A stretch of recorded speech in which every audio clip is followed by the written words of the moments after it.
Bonjour à tous, je vous souhaite la bienvenue, je suis Didier Mazier. Cette semaine, nous allons réaliser un exercice amusant.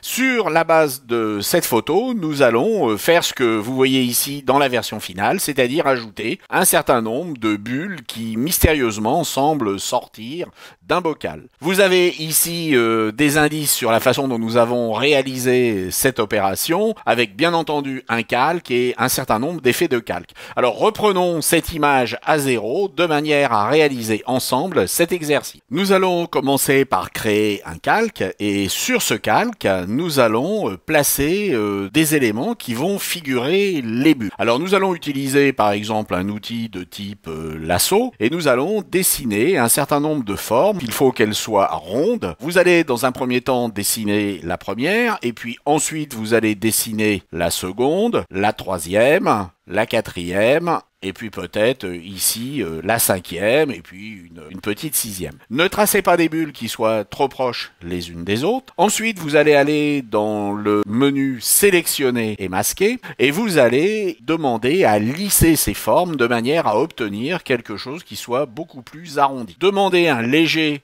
contour progressif.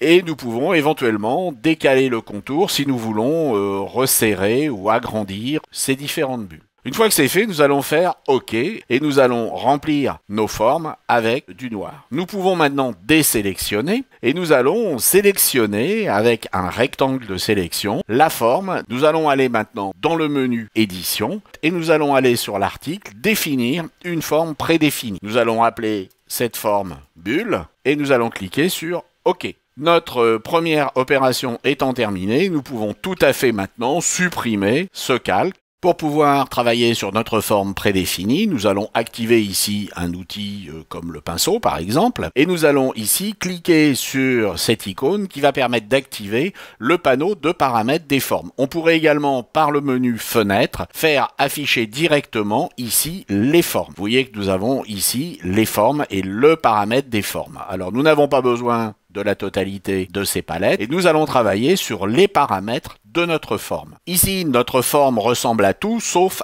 à des bulles. Pour commencer, nous allons ici cliquer sur forme de la pointe. Alors on pourrait aller tout de suite sur la dynamique de la forme ou autre, mais la forme de la pointe correspond ici quand même à des réglages. Le premier de ces réglages est le pas, c'est-à-dire la façon dont on va espacer les différents éléments. Et vous voyez qu'en augmentant ici les éléments, on va retrouver nos bulles. Alors on peut espacer plus ou moins. On peut également ici travailler sur l'arrondi. On peut également travailler sur l'angle de façon à écarter légèrement les éléments. On a ici quelque chose qui reste toujours assez répétitif et c'est notre problème principal. Une fois donc que nous avons réglé le pas et la taille, nous allons nous intéresser ici à la dynamique de la forme. Nous allons pouvoir dans un premier temps faire varier la taille avec ici une variation de la taille qui peut être de 25 à 30% et vous voyez que la taille ici de notre trait va varier de 30%. Nous pouvons ici nous mettre en mode fondu et nous pouvons ici travailler sur le diamètre minimum avec des pourcentages qui peuvent également varier. On peut également faire varier l'angle de manière à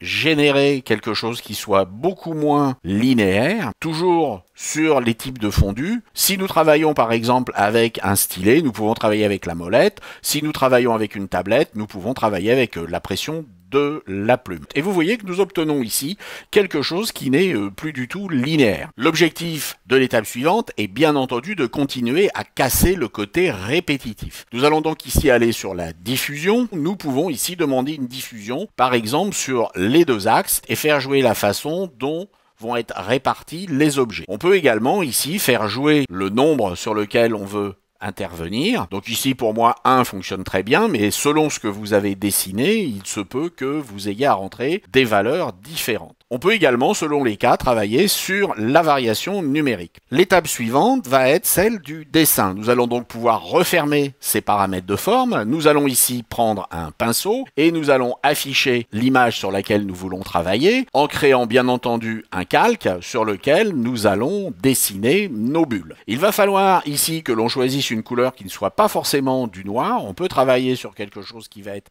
un léger petit gris. Et nous allons ensuite faire varier la taille. Je vous rappelle que pour faire varier cette taille, appuyez simultanément sur les touches Alt et CTRL et vous allez pouvoir agrandir en tirant vers la gauche et jouer sur l'opacité en tirant du haut vers le bas. Vous voyez qu'ici nous avons des grosses bulles. Alors si je clique, je vais placer des grosses bulles. Si je clique avec la touche Alt CTRL et que je réduis, je vais pouvoir placer ensuite des bulles qui vont être plus petites. Et vous voyez que ces bulles vont pouvoir se positionner de manière relativement aléatoire. On n'aura pas l'impression que ça aura été tracé de façon répétitive. Ces bulles, pour l'instant, sont moches. Nous allons maintenant les styler. Nous allons travailler avec, comme je l'avais fait sur l'image que j'ai préparée, un certain nombre d'effets et des modes de fusion. Pour commencer, nous allons placer ce calque 2 avec un mode de fusion qui va être la densité couleur moins.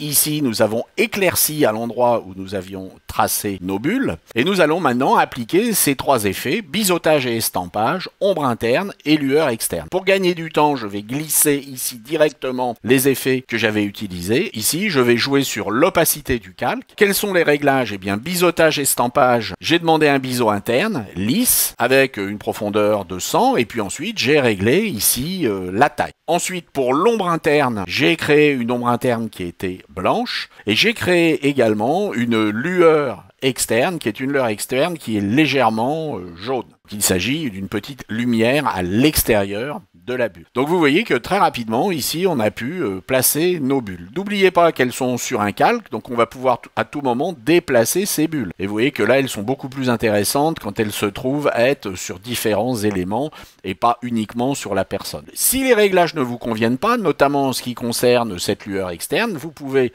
supprimer cette lueur externe en cliquant ici simplement sur l'œil. Vous voyez donc que nous avons aujourd'hui travaillé sur des choses intéressantes qui sont d'une part la création de brosses spécifiques, on appelle ça des formes prédéfinies, et puis ensuite nous avons vu qu'en appliquant un certain nombre de réglages, on va pouvoir créer en fait de la matière ou de l'illusion de matière. J'espère que cela vous a intéressé, et puis je vous dis à la semaine prochaine. Au revoir.